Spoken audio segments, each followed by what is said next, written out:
لله حمدا كثيرا طيبا مباركا فيه، نحمده على جزيل نعمائه ونشكره على جميل آلائه.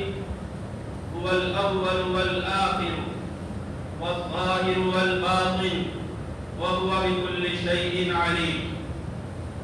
وأشهد أن لا إله إلا الله وحده لا شريك له، له الملك وله الحمد، يحيي ويميت وهو على كل شيء قدير.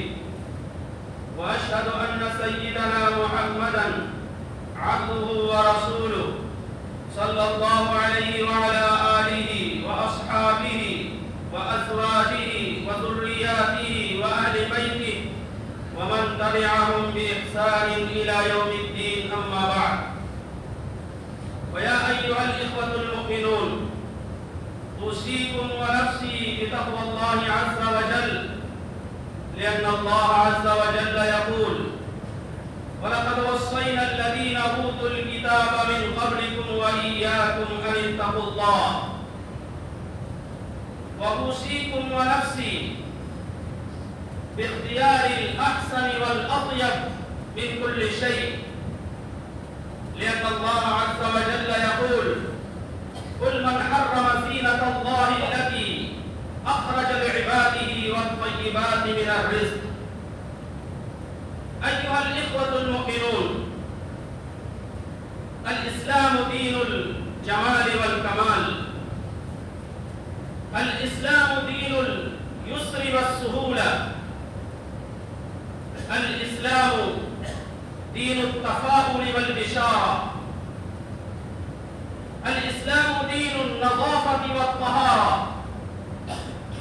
وقد تميز الإسلام بهذه الصفة عن سائر الديانات، فليس هناك دين سماوي أو مذهب فلسفي أو اعتقاد ديني حث على الطهارة والنظافة، حث على التجمل والتطهر ورغب فيه أكثر من الإسلام. وقد وصف النبي صلى الله عليه وآله وسلم بأن الله جميل، وإنه يحب التجمل في كل شيء. وقد روى الإمام مسلم بن حجاج القشيري النسابوري عن عبد الله بن مسعود رضي الله عنه قال: قال رسول الله صلى الله عليه وآله وسلم: إن الله جميل يحب الجمال، لا يدخل الجنة من كان في قلبه مثقال حبة من كبر. قال رجل: يا رسول الله، يحب أحدنا أن يكون لباسه حسنا ونعله حسنا. فقال صلى الله عليه وآله وسلم: إن الله جميل يحب الجمال. أيها الإخوة المؤمنون،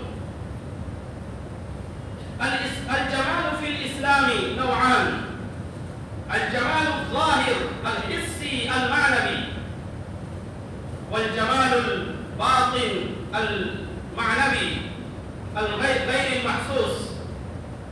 الجمال الحسي المادي فهو الذي نراه في السماوات والأرض، حتى في خلق الإنسان. هذه السماوات الله عز وجل زينها بمصابيح، ولقد زينا السماء الدنيا بمصابيح وجعلناها رجوما للشياطين وأعتدنا لهم عذاب السعير. وهذه الكوكبة الأرضية التي نسكن فيها متصفة بأنواع من النباتات والأزهار والثمار. قال الله سبحانه وتعالى: هو الذي جعل لكم الأرض ذلولا فامشوا في مناكبها وكلوا من رزقه وإليه النشور. وهذا الإنسان الذي هو أشرف المخلوقات، الله سبحانه وتعالى خلقه في أحسن التقويم وجعله يستمتع بحواسه وطبائعه وبجميع أوصافه، فتبارك الله أحسن الخالقين. هذا هو الجمال الحسي المادي. أما الجمال المعنوي غير المحسوس فهو ما نراه في عقيدة التوحيد. عقيدة التوحيد هي رأس الطاعات. حينما يختار الإنسان هذه العقيدة فإنه يكون بريئا من كل ذلة ومهانة. وإذا تحلى الإنسان بهذه العقيدة فإنه يبتعد عن عبادة آلاف مؤلفة من المعبودات الباطلة والآلهة الكاذبة. وكذلك الجمال في العبادة، الصلاة والصيام والزكاة والحج، فإن الله سبحانه وتعالى جعل بديلا لها وعوضا عنها. إذا كان الإنسان مريضا أو على سفر فعدة من أيام أخر، يريد الله بكم اليسر ولا يريد بكم العسر.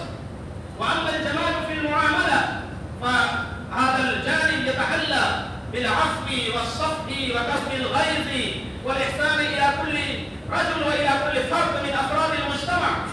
وقد روى الترمذي عن معاذ بن جبل رضي الله عنه قال: قال رسول الله صلى الله عليه وآله وسلم: اتق الله حيثما كنت، اتق الله حيثما كنت، وأتبع السيئة الحسنة تمحها، وخالق الناس بخلق حسن. أيها الإخوة المؤمنون، إمام التبشير وإمام التيسير سيدنا محمد صلى الله عليه وآله وسلم إنه عاش في حياته باليسر والسهولة. كلما خير بين أمرين فإنه اختار أيسرهما. وكان دأبه صلى الله عليه وآله وسلم يحب الأجود والأطيب والأحسن من كل شيء. وكان صلى الله عليه وآله وسلم حينما يزور أصحابه ويأتي بالملابس الحسنة، وكان يكثر من التطيب، وكان لا يزال متطيبا. تقول سيدة عائشة رضي الله تعالى عنها: مرة جاء نفر من أصحاب النبي صلى الله عليه وآله وسلم ينتظرونه، وكانوا يريدون أن يخرج النبي صلى الله عليه وآله وسلم إليهم. فخرج النبي صلى الله عليه وسلم وفي الدار ركوة فيها ماء، وفي الدار ركوة فيها ماء. فنظر النبي صلى الله عليه وسلم في الماء وجعل يسري لحيته وشعر رأسه، جعل يسري لحيته وشعر رأسه. فقالت عائشة رضي الله تعالى عنها: يا رسول الله، أأنت تفعل ذلك؟ قال: إذا أراد الإنسان أن يزور أحدا فلا بد أن يتهيأ من قبل، لأن الله جميل يحب الجمال. ولعلكم تعرفون أن أشج عبد القيس حينما زار النبي صلى الله عليه وسلم فإن النبي صلى الله عليه وسلم مدحه وأثنى عليه وأشاد بعمله. لماذا مدحه النبي صلى الله عليه وسلم؟ إنه لم يستعجل، وإنه لم يسرع إلى الذهاب إلى النبي صلى الله عليه وسلم، بل إنه أولا وضع متاعه، ثم ربط ناقته، ثم اغتسل اغتسالا، ثم بدل ثيابه، ثم تطيب، ثم حضر في خدمة النبي صلى الله عليه وسلم. فقال له النبي صلى الله عليه وسلم: يا أشج عبد القيس، إن فيك لخصلتين، الحلم والأناة. هكذا قال النبي صلى الله عليه وسلم. أيها الإخوة المؤمنون، هكذا كان الصحابة رضي الله عنهم يحبون الجمال، يحبون التجمل والتطهر والتطيب في كل شيء. وهكذا كان السلف الصالح، إنهم كانوا يحبون أن يتبعوا النبي صلى الله عليه وسلم 100%، حتى إنهم كانوا يلبسون اللباس الأبيض، ذلك لأنهم سمعوا النبي صلى الله عليه وسلم قال: البسوا البياض من ثيابكم، البسوا البياض من ثيابكم وكفنوا فيها موتاكم. هذا الحديث يدل على أمرين. الأمر الأول هو أن نهتم ونعتني بلباس اللباس الأبيض أو باستعمال اللباس الأبيض. والأمر الثاني هو أن يكون ظاهرنا موافقا للباطن، وأن يكون باطننا موافقا للظاهر. ذلك للميت حينما يدفن فيكون كفنه أبيض. فأي شيء هذا يدل على أن يكون الإنسان نقيا من حيث الظاهر ونقيا من حيث الباطن. هذا ما أشار إلى ذلك النبي صلى الله عليه وآله وسلم. فقال الله سبحانه وتعالى في سورة الأعراف: قل من حرم زينة الله التي أخرج لعباده والطيبات من الرزق، قل هي للذين آمنوا في الحياة الدنيا خالصة يوم القيامة كذلك نصرف الآيات لقوم يعلمون. أقول هذا وأستغفر الله لي ولكم ولسائر المسلمين من كل ذنب فاستغفروه إنه هو الغفور الرحيم.